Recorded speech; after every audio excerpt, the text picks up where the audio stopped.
Hello guys, Santhosh B വ്ളോഗ്സിൻ്റെ പുതിയ വീഡിയോയിലേക്ക് എല്ലാവർക്കും സ്വാഗതം. ഇന്ന് ഞാനൊരു സഹായ വീഡിയോയായിട്ടാണ് വന്നിരിക്കുന്നത്. ഞാൻ സഹായം അഭ്യർത്ഥിക്കുന്നത് കൊണ്ട് നിങ്ങൾ ഒരു കാരണവശാലും വീഡിയോ സ്കിപ്പ് ചെയ്ത് പോകരുത്. കാരണം ഇത് നമ്മൾ ചാനൽ റേറ്റിങ്ങിനോ വേറെ എന്തെങ്കിലും ഒരു ഇതിനു വേണ്ടി ചെയ്യുന്നതല്ല. അപ്പോൾ നിങ്ങൾ ഒരു എന്താ പറയുക, ഒരു നല്ല മനോഭാവത്തോടു കൂടി ഇതിനെ വീക്ഷിക്കും എന്നുള്ള പ്രതീക്ഷയിൽ ഞാൻ മാറ്ററിലേക്ക് വരാം. ഇത് നെടുമ്പോയി 24 മൈലിൽ, നെടുമ്പോയിൽ കണ്ണൂർ ജില്ലയിലെ നെടുമ്പോയി 24 മൈലിൽ താമസിക്കുന്ന ഒരു കുട്ടിയുടെ സഹായമായിട്ട് ബന്ധപ്പെട്ടാണ്. അപ്പോൾ കണ്ണൂർ ജില്ലയിൽ കളിച്ചാർ പഞ്ചായത്ത് 9-ാം വാർഡിൽ 24 മൈലിൽ താമസിക്കുന്ന റജി മുള്ളൻകുഴിയുടെ മകൾ 9-ാം ക്ലാസ്സിൽ പഠിക്കുന്ന അനുഷ്ക MR ഗുരുതരമായ കരൾ രോഗത്തെ തുടർന്ന് കോഴിക്കോട് മിംസ് ആശുപത്രിയിൽ ചികിത്സയാണ്. അപ്പോൾ കരൾ മാറ്റിവെക്കലും അതിൻ്റെ ചികിത്സയുടെ ചെലവുമായിട്ട് ഏകദേശം 40 ലക്ഷത്തോളം രൂപ ചെലവ് വരുമെന്ന് ആശുപത്രി അധികൃതർ അറിയിക്കുന്നത്. നിത്യവൃത്തിക്ക് കൂലിപ്പണി ചെയ്ത് ജീവിക്കുന്ന നിർധന കുടുംബമാണ് അനുഷ്കയുടെ അച്ഛൻ. റജി ലോഡിംഗ് തൊഴിലാളിയാണ്. അമ്മ തൊഴിലുറപ്പ് തൊഴിലാളിയാണ്. ജ്യേഷ്ഠൻ 10-ാം ക്ലാസ്സിൽ പഠിക്കുന്നു. അതാണ് ഇവരുടെ ഒരു കുടുംബ പശ്ചാത്തലം. അപ്പോൾ ഇത് ഒരു കമ്മിറ്റിയൊക്കെ രൂപീകരിച്ചിട്ടുണ്ട്. അപ്പോൾ ഈ കമ്മിറ്റിയിലുള്ള ആൾക്കാരെന്ന് പറഞ്ഞാൽ രക്ഷാധികാരികൾ ഡോക്ടർ ട്രീസ പോൾ, പ്രസിഡന്റ് കണിച്ചാർ ഗ്രാമപഞ്ചായത്ത്, ബഹുമാനപ്പെട്ട പ്രഹ്ലാദൻ, പ്രസിഡന്റ് കോളയാട് ഗ്രാമപഞ്ചായത്ത്, അങ്ങനെ കണിച്ചാർ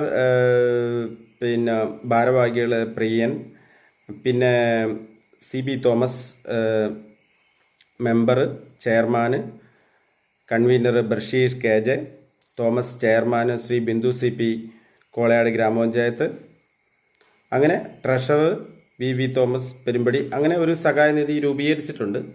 അപ്പോൾ രൂപീകരിച്ചതിൻ്റെ അടിസ്ഥാനത്തിലാണ് ഇത്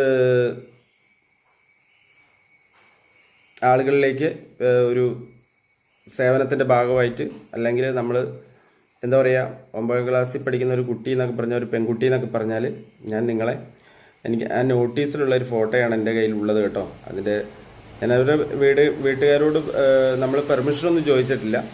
സ്ട്രെയിറ്റായ അവർ എല്ലാ സ്ഥലത്തുകൂടെയും പൊതുവിടത്തിലൂടെ നടന്ന് അവരങ്ങനെ ആ പൈസയ്ക്ക് വേണ്ടിയിട്ട് ആ പാവങ്ങൾ ആ പിരിവെടുക്കുന്നത് കണ്ടപ്പോൾ നമുക്ക് തോന്നി, നമ്മൾ ഏതെങ്കിലും വീഡിയോ കാണുന്ന ആരെങ്കിലും ഒരു സഹായം അവർക്ക് എത്തിച്ചു കൊടുത്താലോ എന്ന് വിചാരിച്ചാണ് ഞാൻ ആ നോട്ടീസ് ബോർഡിൽ നിന്നാണ് ആ നോട്ടീസ് എടുത്തിട്ടാണ് ഞാൻ വീഡിയോ ചെയ്യുന്നത്. അപ്പോൾ അവരോട് പെർമിഷനൊന്നും ചോദിച്ചിട്ടില്ല.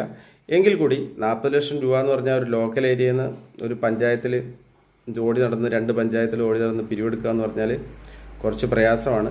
അപ്പോൾ ആ കുട്ടി പഠിക്കുന്ന കോളയാട് സ്കൂളിലെ ഹെഡ് മാസ്റ്റർ 50,000 രൂപ, അപ്പോൾ പിന്നെ ഉള്ളത് ആ മാഷന്മാർ 5,000 രൂപ വെച്ച്, പിന്നെ നമ്മളെപ്പോലുള്ള ആൾക്കാർ നമ്മളാൽ കഴിയുന്ന സഹായം അപ്പോൾ അങ്ങനെ കൊടുക്കാമെന്ന് പറഞ്ഞിട്ടുണ്ട്. അപ്പോൾ അതിൻ്റെ എല്ലാ അടിസ്ഥാനത്തിൽ ഞാൻ നിങ്ങളോടും കൂടെ പറയുന്നു, വീഡിയോ ഒന്ന് കാണുക. പറ്റുന്നവർ ഞാൻ ഡിസ്ക്രിപ്ഷനിൽ പിന്നെ ഇവരുടെ ബാങ്ക് ഡീറ്റെയിൽസ് വിവരങ്ങൾ കൊടുത്തേക്കാം. അപ്പോൾ നിങ്ങൾക്ക് കണിച്ചാർ പഞ്ചായത്ത് പ്രസിഡൻറ്റിൻ്റെ നമ്പർ ഗൂഗിളിൽ അടിച്ചു കഴിഞ്ഞാൽ നിങ്ങൾക്ക് കിട്ടും. അപ്പോൾ ഈ സഹായ നിധിയിൽ എന്തെങ്കിലും സത്യാവസ്ഥയുണ്ടോ എന്ന് നിങ്ങൾക്ക് ക്രോസ് ചെയ്യാവുന്നതാണ്. കണിച്ചാർ പഞ്ചായത്തുമായിട്ട് ബന്ധപ്പെട്ട് നിങ്ങൾക്ക് ക്രോസ് ചെയ്യാവുന്നതാണ്. അതിനുശേഷം മാത്രമേ നിങ്ങൾ ഈ അക്കൗണ്ട് നമ്പറിലേക്ക് ക്യാഷ് അയച്ചു കൊടുക്കുകയോ അവരെ സഹായിക്കാൻ ശ്രമിക്കുകയോ ചെയ്യാവുള്ളൂ. ഒരിക്കലും എൻ്റെ വാക്കുകളെ അവഗണിക്കരുത്. നമുക്ക് കുട്ടീൻ്റെ ഫോട്ടോ ഞാൻ നിങ്ങളെ കാണിച്ചു തരാം. ഞാൻ കുറച്ചും കൂടെ ഇതുണ്ടോ, ഇത്രയ്ക്കും നല്ലൊരു മോളാണ്, 9-ാം ക്ലാസ്സിൽ പഠിക്കുന്നതാണ്. അപ്പം നമ്മളെക്കൊണ്ട് കഴിയുന്നത് എന്താണോ അത് ചെയ്തു കൊടുക്കണം എന്ന് ഒരിക്കൽ കൂടി വിനീതമായിട്ട് അപേക്ഷിക്കുന്നു. അപ്പോൾ ഒരു ലോഡിംഗ് തൊഴിലാളിയാണ്, അമ്മ തൊഴിലുറപ്പ് തൊഴിലാളിയാണ്. 40 ലക്ഷം എന്ന് പറഞ്ഞാൽ മിംസ് ഹോസ്പിറ്റലിൽ നിന്നുള്ള സംഭവം എന്ന് പറഞ്ഞാൽ ഏകദേശം 40 ലക്ഷം രൂപ എന്ന് പറഞ്ഞാൽ പിരിവ് എത്രത്തോളം കാര്യക്ഷമമാവും നമുക്ക് പറയാൻ കഴിയില്ല. അതുകൊണ്ട് എല്ലാവരും കഴിയുന്ന സഹായം നൽകണമെന്ന് ഞാൻ വിനീതമായി അഭ്യർത്ഥിക്കുന്നു. ആ കുട്ടീൻ്റെ ഒരു ഫോട്ടോയും മറ്റുള്ള കാര്യങ്ങളും ഞാൻ ഈ വീഡിയോയിൽ ലാസ്റ്റിൽ ചേർക്കുന്നതാണ്. കൂടാതെ ഡിസ്ക്രിപ്ഷനിൽ അവരുടെ അക്കൗണ്ട് ഡീറ്റെയിലും ഞാൻ അയച്ചു തരാം. നിങ്ങളെ കഴിയുന്ന പോലെ സഹായിക്കണമെന്ന് വിനീതമായിട്ട് അപേക്ഷിക്കുന്നു. ഒരുപാട് പ്രതീക്ഷയോടെ നിങ്ങളുടെ സ്വന്തം സന്തോഷ്.